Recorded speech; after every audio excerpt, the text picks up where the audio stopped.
이 시간 하나님께서 우리에게 주신 말씀 구약성경 룻기 4장 13절에서 17절까지의 말씀입니다.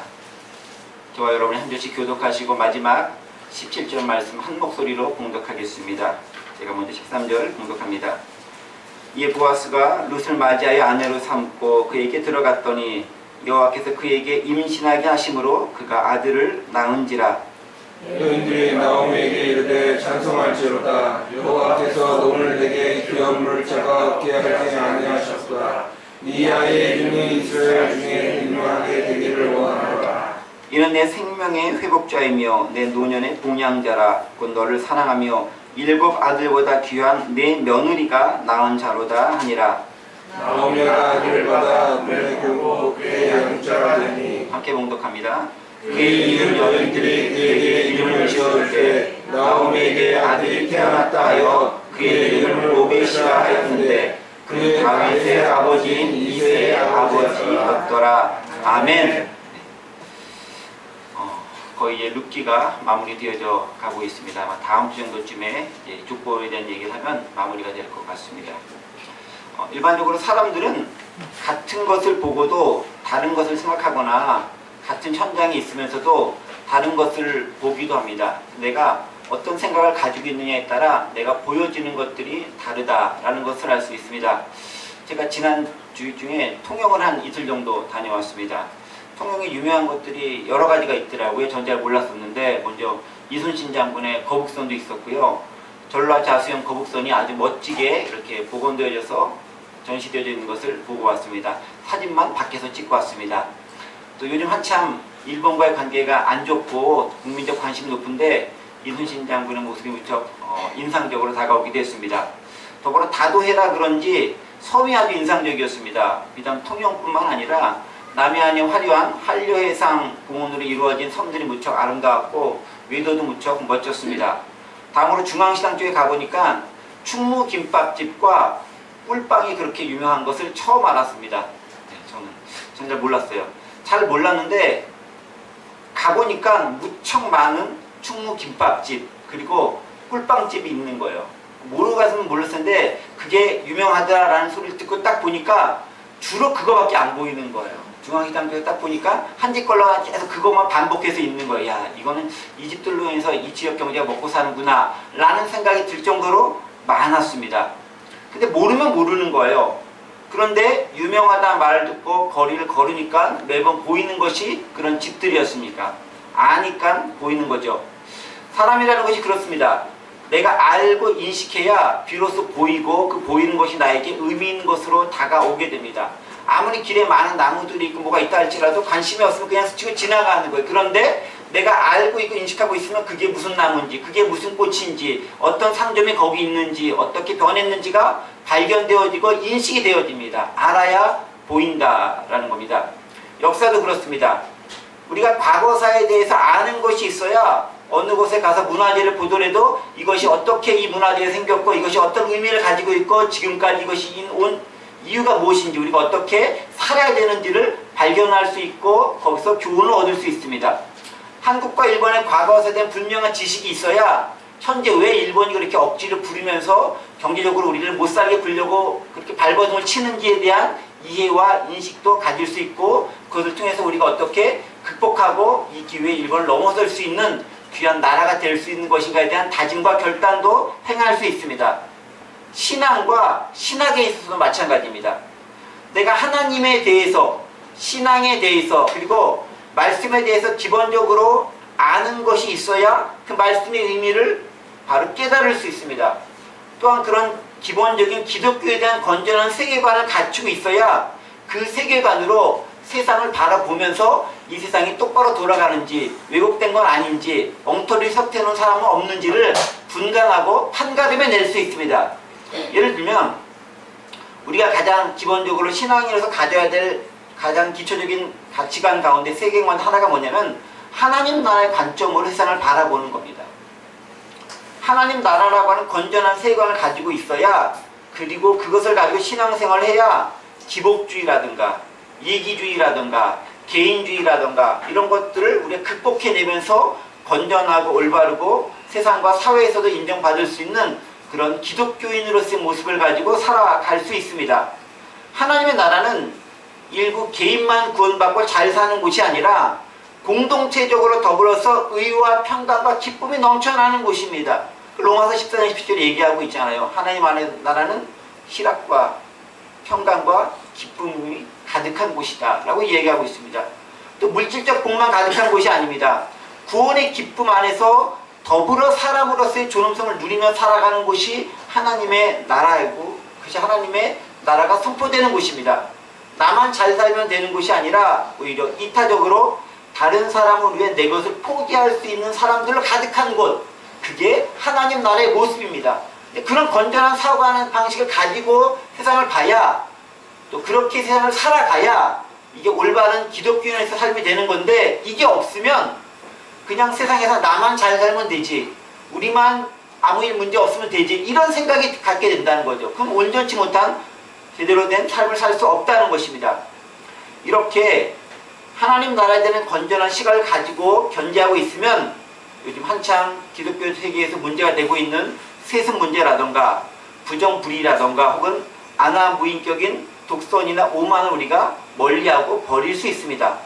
잘못된 세계관이나 신앙관을 가지고 있으면 나뿐만 아니라 타인에게도 막대한 손해를 미칩니다. 요새 기독교가 어려운 이유가 바로 그런 것 때문에 그렇잖아요. 잘못된 신앙관을 가지고 있었던 여러 과거의 모습들 때문에 지금 우리의 모습이 많이 어려워지고 있습니다. 그렇죠. 성장과 기복의 논리에만 빠져 비정상적으로 외형만 키워왔던 그 모습들 때문에 내실이 빈약했기 때문에 지금의 우리의 모습이 많이 힘들어진 것이 사실입니다. 잘못된 세계관으로 말려는 영향이 크다는 것이죠. 때문에 하나님 나라와 교회된 건전한 세계관을 갖는 것, 바로 아는 것이 무척 필요하다는 것입니다. 자, 제가 갑자기 세계관이나 하나님 나라에 대한 얘기를 하는 것은 우리가 룻기를 거의 마무리하면서 진짜 발견해야 될 가치가 무엇인가를 마무리하는 시점에서 생각해 보자는 데 있습니다. 자, 우리가 룻기를 보면서 여러 가지 많은 이야기들이 있습니다. 오늘이 벌써 14번째 시간인가 그렇잖아요. 그러니까 13주 동안 많은 이야기를 했습니다. 이제 다음 주면 끝납니다. 15주로 끝납니다.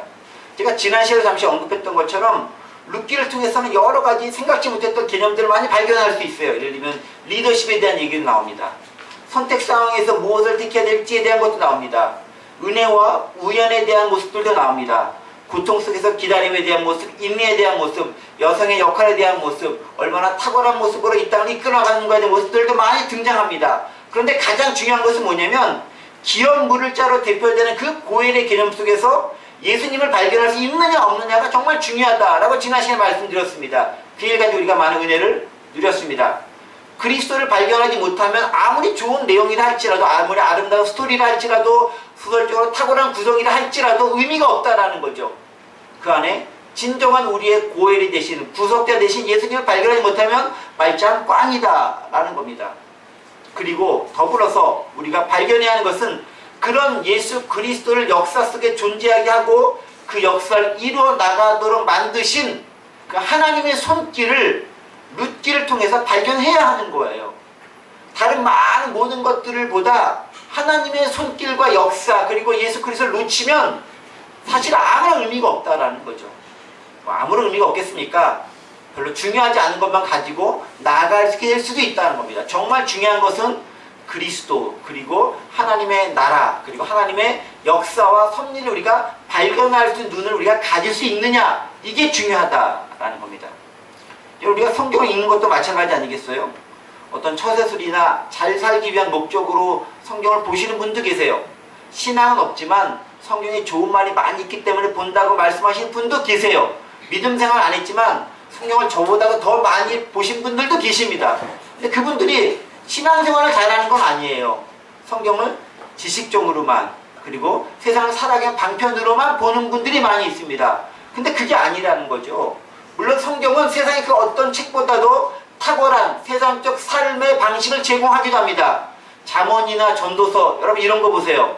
그것이 주는 삶의 지혜가 얼마나 탁월한지 모릅니다. 한참 뭐 서재를 많이 보다가 그래서 발견 딱 했는데 나중에 보니까 성경에서 딱 기록되어 있어. 빙빙 돌아서 왔는데 성경은 바로 이야기하고 있는, 그것이 얼마나 많은지 몰라요. 많은 사람들이 그 가치를 알지 못하고 놓칠 따름입니다. 그런데 그것보다 더 중요하게 성경에서 발견되어야 할 것이 있습니다. 뭐겠습니까? 하나님이 어떤 분인지, 어떤 역사를 이 땅 가운데 이루어 놓으셨는지, 그것이 우리의 삶에 어떻게 영향을 미치고 있는지, 그것을 우리가 발견할 수 있어야 한다는 겁니다. 즉 예수 그리스도를 통한 하나님의 역사가 어떻게 성경 본문 속에 움직이고 실행되고 있으며, 그것이 오늘 사는 우리에게 어떤 의미로, 어떤 적용점으로 다가올 수 있는지를 끊임없이 발견해낼 수 있어야 되는 거예요.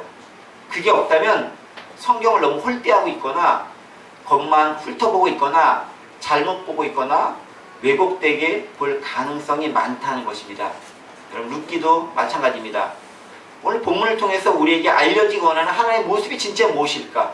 우리는 어떤 하나님을 발견할 수 있고 그분은 우리의 삶에 어떻게 역사해 줄 수 있는가, 이거를 찾을 수 있어야 돼요. 그래서 여러분, 성경 볼 때 항상 하나님은 뭐라고 말씀하시는가, 이것에 나타난 하나님은 어떤 하나님이신가, 어떤 예수님을 발견할 수 있는가 항상 고민하면서 말씀을 보실 수 있어야 됩니다. 자, 그러면 오늘 본문, 특별히 룻기 전체가 마무리되어져 가는 시점에서 발견되는 하나님은 어떤 분이시겠습니까?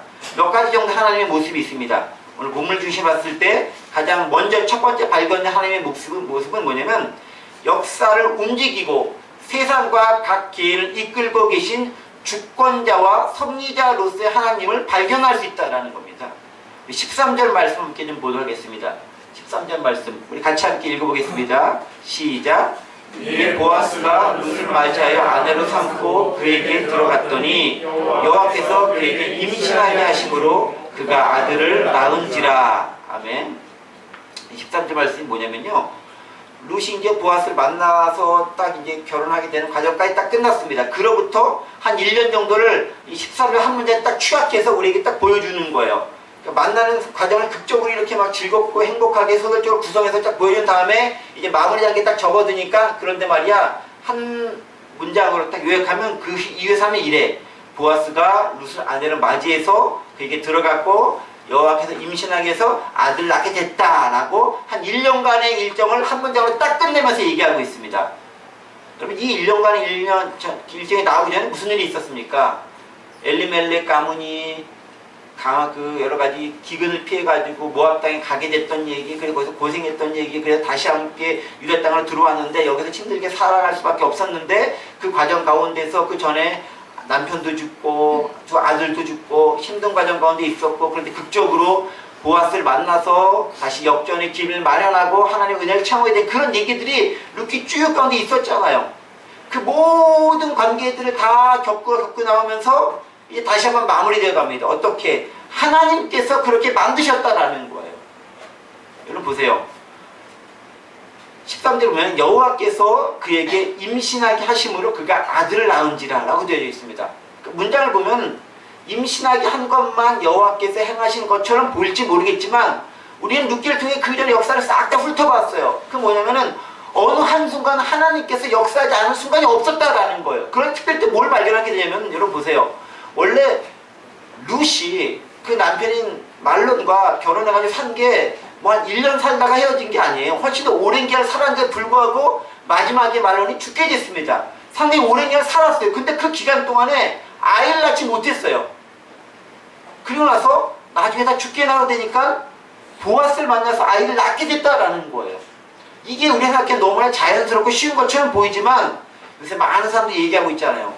아이를 낳는 게 얼마나 어려운지, 아이를 갖는 것이 또 얼마나 어려운지 다 많이 겪어보고 주변에서 많은 분들이 계시잖아요. 그게 하나님의 역사가 없으면 되는 일이 아니다라는 거예요. 기룡과 말론을 통해 그 자손이 있을 수도 있었는데 그게 다 막히고 태가 막혔다가 나중에 다 죽고 나서 이제 우리들이 끊겼다라고 생각된 그 시점에 하나님께서 룻을 통해 새로운 반전과 역사를 준비하고 계셨더라라는 거예요. 그게 여호와께서 그게 임신하게 하심으로 그가 아들을 낳은지라는 말씀이 포함되어 있는 그 역사적 사실이 이 안에 포함되어 있다라는 거예요. 하나님께서 그렇게 이끌어져 오셨다라는 거예요. 이렇게 인도해 왔다라는 거예요. 어느 한순간도 하나님의 손길이 안 닿은 것이 없었다라는 거예요. 그래서 끊길 줄만 알았던 그 엘리멜렉 가문의 대가 보아스를 통해서, 보아스가 낳은 그 아들을 통해서 계속 이어지게 되었더라라는 거예요. 누구의 손길로? 하나님의 손길로 그게 가능하게 되었다라는 거예요. 그러니까 하나님의 손길, 하나님의 섭리, 하나님의 주권과 주관자로서의 모습이 이 안에서 발견되어질 수 있다는 거죠. 그게 하나님의 은혜다라는 거예요. 하나님의 은혜가 이 가운데 표시되어 있는 거예요. 은혜가 있기 때문에 가능하다라는 겁니다. 그래서 우리는 로마서 8장 28절에 보면은 귀한 말씀 있잖아요. 모든 것이 합력하여 선을 이룬다라는 말씀이 있습니다. 하나님께서 우리가 보기에는 불가능했던, 나오미가 보기에 했던 내가 망천인 인생이라 할 수 있는 것들을 다시금 이렇게 세워가지고 선을 이루시는 그 놀라운 역사를 발견할 수 있게 되더라는 겁니다. 뭐를 통해서? 아들을 낳게 하는 그 역사를 통해서 가능했다라는 거죠. 끊어질 것만 같았던 그 하나님 나라의 인맥이 룻이 보아스를 통해 새로운 모습으로 만들어져 가는 것을 통해서 하나님 놀라운 역사가 이루어져 가는 것을 발견할 수 있다는 거예요. 우리의 삶 가운데, 부각하는 공동체 가운데, 여러분의 삶 가운데서도요, 순간순간 하나님 역사하고 계셔요. 다만 우리가 그것을 보는 눈이 무뎌져 있어서 잘 못 발견할 때가 많아요. 나중에 시간이 지난 다음에 아, 그때 이렇게 역사하셨지, 근데 왜 그때는 몰랐을까? 라고 뒤늦게 깨닫는 경우가 많아요. 사실 뒤늦게 깨달으면 좋은데 그것도 못 깨닫고 그냥 지나가고 잊혀지고 그 다음에 저렇게 저 세상 가는 경우가 많이 있어요. 발견하고 하나님의 손길을 찾을 수 있는 눈, 그 지혜, 안목, 통찰력, 그게 우리 가운데 필요하다라는 거예요. 그래서 여러분 세상에 일어나는 일들을 볼 때, 특별히 여러분들 주위에서, 저에게 얘기하면 저와 부각하는 공동체 가운데 이런 일들을 바라보면서 아, 하나님께서 어떻게 우리 이끌어져 가고 계시는가라는 것들을 그때그때 발견할 수 있는 눈과 안목을 가지셔야 됩니다. 보려고 하면 보이는 거예요. 이게 여기 있었지라고 이렇게 주의 깊게 보면은 변한 게 보여요. 무디면 안 보이는데 주의 깊게 보면 보여요. 그렇게 볼 수 있는 우리 눈을 가져야 한다라는 겁니다. 룻기가 그것을 이야기해주고 있습니다.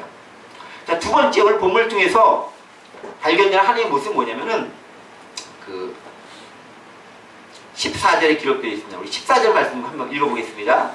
시작. 여인들이 나오미에게 이르되 찬송할지로다. 여호와께서 오늘 내게 기업 물을 자가 없게 하지 아니하셨도다. 이 아이의 이름이 이스라엘 중에 유명하게 되길 원하노라 라고 기록되어 있습니다. 두 번째 우리가 여기서 발견할 수 있는 모습은 뭐냐면은 타인을 전식으로 축복하게 만드시는 하나님의 손길을 발견할 수 있는 것 같습니다. 저는 이 구절을 보면서 그것을 발견했습니다.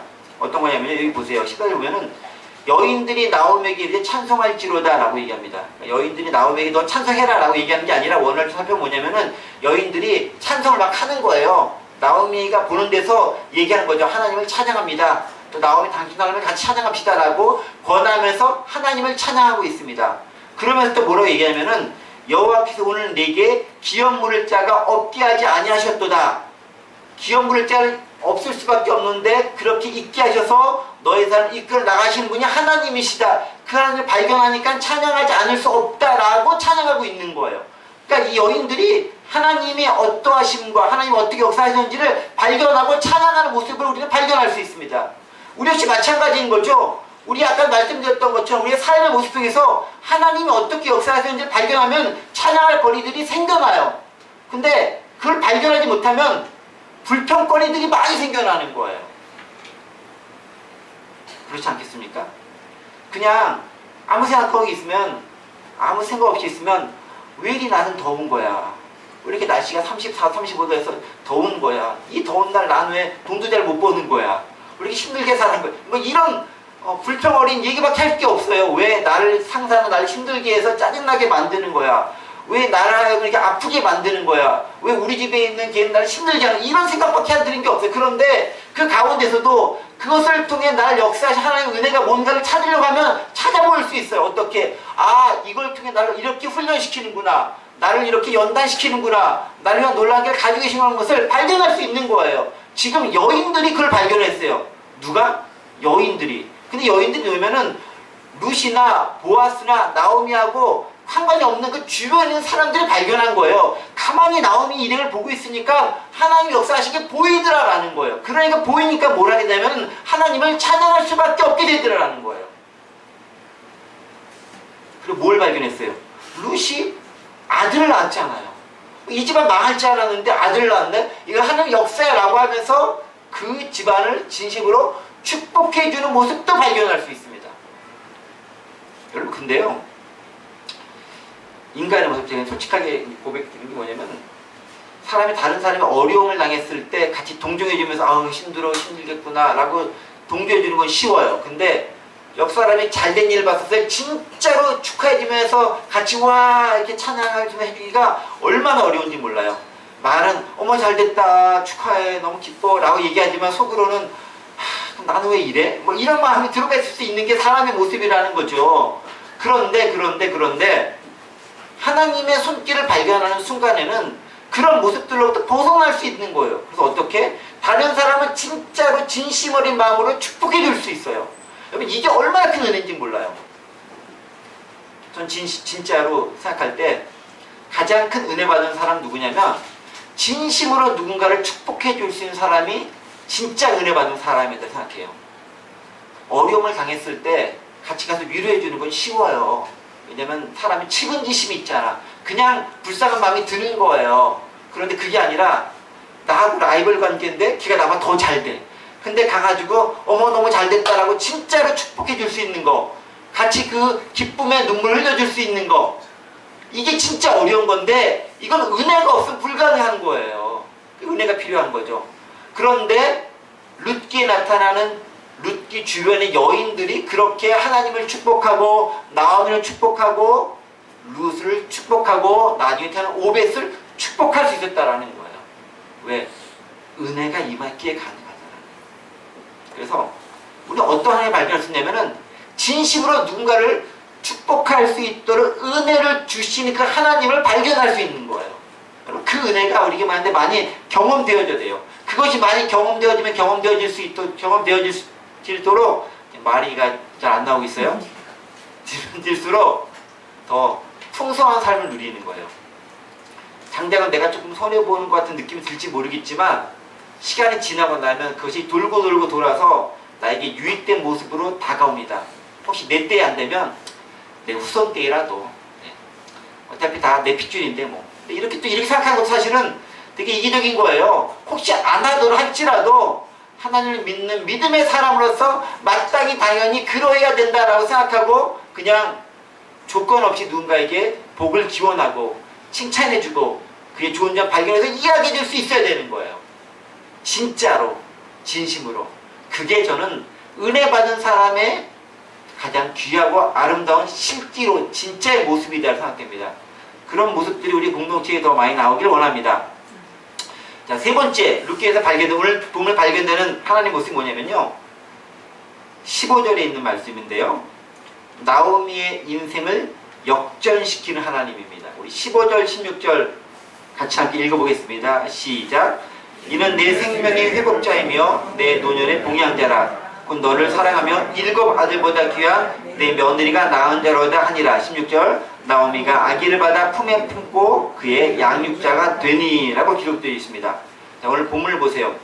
누구에게 하는 내용이냐면요, 나오미와 그 며느리 룻과 룻을 통해 나오게 된 오벳이라고 하는 아주 귀한 생명체를 보고서 여인들이 축복하면서 이야기하는 그 내용이에요. 축복의 내용이 얘기해요. 이렇게 축복하죠. 이는 내 생명의 회복자이며 내 노년의 봉양자라. 여인들이 지금 나오미에게 이야기하는 거예요. 이 생명을 보니까 야 진짜 네 생명의 회복자야. 왜? 나오미 입장에서는 아기를 낳을 수 없잖아요. 가문이 끊겼다 생각했잖아요. 아들도 다 죽었잖아요. 이게 끝이다 생각했는데 극적으로 기업물을 잘 만나서 며느리 룻을 통해, 그것도 이방 며느리를 통해서 전혀 예기치 못했는데 기대도 없었는데 이방인이 이 여인을 통해서 우리 가문이 이어지고, 그것뿐만 아니라 내가 나를 낳게 봉양할 손자까지 생기고, 손자는 손자인데 아들 같은 손자가 생긴 거죠. 사실 이제 그 아들로 이렇게 들어가게 된 개념이니까. 그리고 또 7 아들보다 귀한 룻이라고 하는 여인을 며느리로 맞아들였기 때문에 이 모든 것이 가능했다라고 하면서 여인들이 나오미를 축복하고 있습니다. 나오미만큼 인생 역전에 이룬 사람이 또 어디 있어요? 나오미 일생은 반전의 일생이에요. 여러분 아시겠지만 나오미는 처음에는 무척 어려운 삶을 살았습니다. 오죽했으면 나는 하나님의 징계와 벌을 받았어 라고 얘기하고 토로하면서 너희 더 이상 내 이름을 나옴이라 부르지 말고 마라라고 불러. 내 인생은 쓴 인생이야. 내 인생은 마라 같은 인생이야 라고 고백했겠어요. 여러분 기억하시죠? 저희가 초반부 1장 갔을 때 나오미가 다시 모압에서 유다 땅으로 돌아왔을 때, 베들레헴에 돌아왔을 때 사람들이 이 나오미 아니냐 라고 막 하면서 칭찬드리면서 반갑다라고 했을 때 너희 대해서 나오미라 나 부르지 마. 나 마라라고 불러 라고 하면서 고백했던 장면을 기억하시죠? 1장 21절에 이렇게 읽혀져 있어요. 1장 21절 보면 내가 풍족하게 나갔더니 여호와께서 내게 비어 돌아오게 하셨느니라. 여호와께서 나를 징벌하셨고 전능자가 나를 괴롭게 하셨거늘 너희가 어찌 나를 나오미라 부르느냐 하니라 라고 기록되어 있습니다. 그게 나오미의 대부분의 인생이었어요.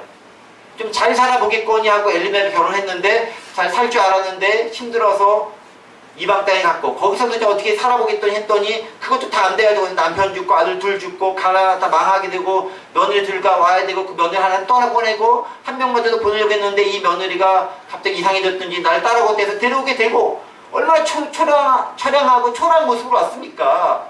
그 모습이 얼마나 비참해요.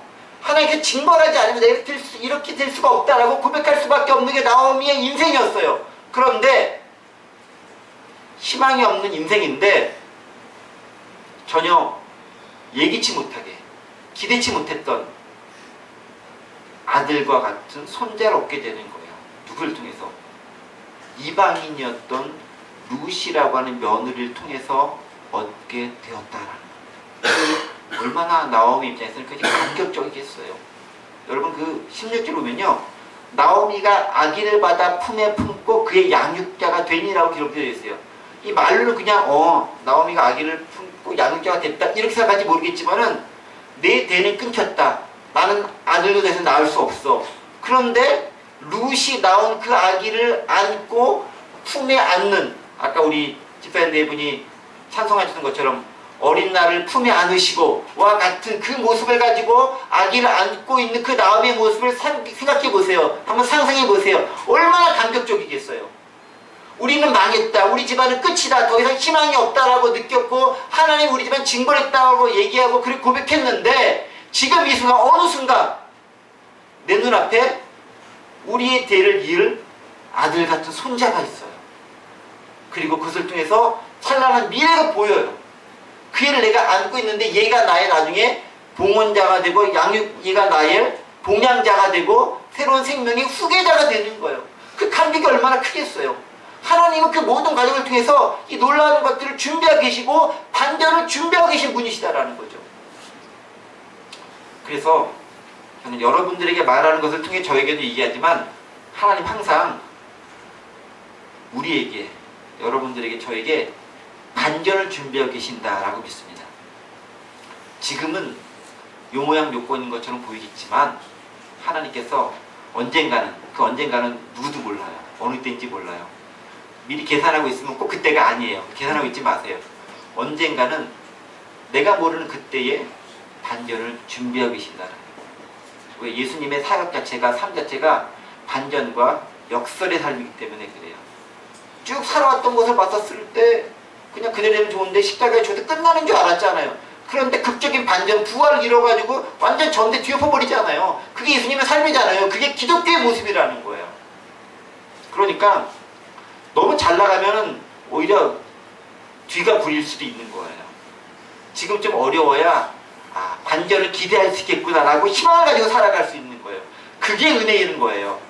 태연아, 그게 은혜인 거다. 그래서 저는 그런 하나님을 발견하기 때문에 이 구절을 보면서 나오미가 아기를 품에 품고 그의 양육자가 되니라는 그 부분이 감격적으로 오는 거예요. 나오미의 일생과 인생을 알기 때문에 그게 감격인 거라는 거죠. 그 놀라운 순간이 저와 여러분의 삶 가운데 분명히 온다라는 거예요. 믿으세요. 믿는 자에게 은혜가 임합니다. 그게 하나님의 은혜입니다. 마지막으로 시간이 많이 흘러갔으니까 오늘 빨리빨리 넘어가겠습니다. 마지막으로 발견된 하나님의 모습 17절입니다. 같이 함께 17절 읽어보겠습니다. 시작. 그의 이웃 여인들이 그에게 이름을 지어주되 나오미에게 아들이 태어났다 하여 그의 이름을 오벳이라 하였는데 그는 다윗의 아버지 이새의 아버지였더라. 아멘. 아멘. 네. 마지막으로 발견된 하나님의 모습은 뭡니까? 다윗 혈통을 통해 예수 그리스도를 준비시키시는 구원의 역사를 이루시는 하나님을 발견할 수 있습니다. 사실 이게 룻기의 결말이기도 하고 최종적인 목적이고 지향점이기도 합니다. 뭐가 있죠? 예수님이 향해 나아가는데 그 가운데 이방인의 룻이 사용되고 그 룻을 통해서 오벳이 생겼고 그를 통해서 나중에 이새가 나오고 나중에 다윗이 나오고 쭉쭉쭉쭉 가가지고 예수 그리스도까지 이어지게 되더라라는 거예요. 얼마나 놀라운 겁니까? 나온 아들이 룻을 통해 나온 아들이 이름이 오벳이잖아요. 여러분 오벳이라는 이름이 뜻이 뭐냐면은 섬기는 자예요. 섬기는 자. 섬기는 자라는 게 두 가지 의미를 가지고 있죠. 하나님을 섬기는 자라는 의미도 있겠지만 또 한 가지는 아까 나오미의 봉양자라는 말처럼 나오미를 섬기는 자가 된다라는 거예요. 그러니까 뭐겠어요? 나오미는 더 이상 내 인생 끝났다라고 생각했는데 오벳이 나타나서 나를 섬겨주고 봉양해 준다라는 거예요. 근데 거기서 끝나는 게 아니죠. 이 오벳은 하나님을 섬기게 되고 더 나아가서는 어떻게? 인류 전체를 섬기는 자가 되는 거예요. 어떻게? 예수 그리스도의 조상이 되는 걸 통해서 우리가 구원받는 민족이 되고 백성이 되는데 아주 혁혁한 공헌을 이루는 그런 귀한 자가 되는 거예요. 하나님께서는 그것을 하나하나 준비시켜가고 이루고 가고 완성시켜가고 계셨다는 것입니다. 누구를 목적으로? 예수 그리스도를 목적으로 그분을 최종적으로 두고 그분을 향해 나아가도록 이끌어 나아가셨다는 것입니다. 그래서 우리는 룻기를 마무리하면서 뭘 발견해내면 지난 시간에 얘기했던 것처럼 결국 예수 그리스도를 통해서 정점을 찾을 수 있어야 돼요. 우리의 고열 되신 분, 우리의 구속자 되신 분, 우리의 구원자 되신 분, 그분이 우리의 삶을 이끌어 가시고 결국 그분을 구속자가 되게 하신다라는 거예요. 그런데 나오미처럼 룻처럼 아무런 신앙이 없다 할지라도 극적인 반전과 역전을 통해 준비시키시는 분이 하나님이시다라는 거고 그 하나님 바로 역사의 주관자가 되신 분이고 그분이 바로 우리의 하나님이시다라는 겁니다. 그래서 우리가 답답한 가운데서도 이 508란이 부학하늘 교회 가운데 예배 드릴 수 있는 거고요. 우리가 믿음을 저버리지 않고 신앙생활 할 수 있는 것이고요. 어려운 가운데서도 하루하루의 삶을 살아갈 수 있는 것입니다. 그 하나님이 계시기 때문에 그렇다라는 거죠. 바로 그 하나님을 믿고 의지하고 바라보시면서 또 우리의 삶 가운데서 어떻게 역사하시는 하나님이 계신지 그분들을 찾아내시면서 덥고 힘들고 어려운 삶이지만 그 삶 가운데서 더 풍요로움과 더 놀라운 역사와 경험과 간증을 만들어 나가실 수 있는 저와 여러분들 되시기를 간절히 원합니다. 아멘.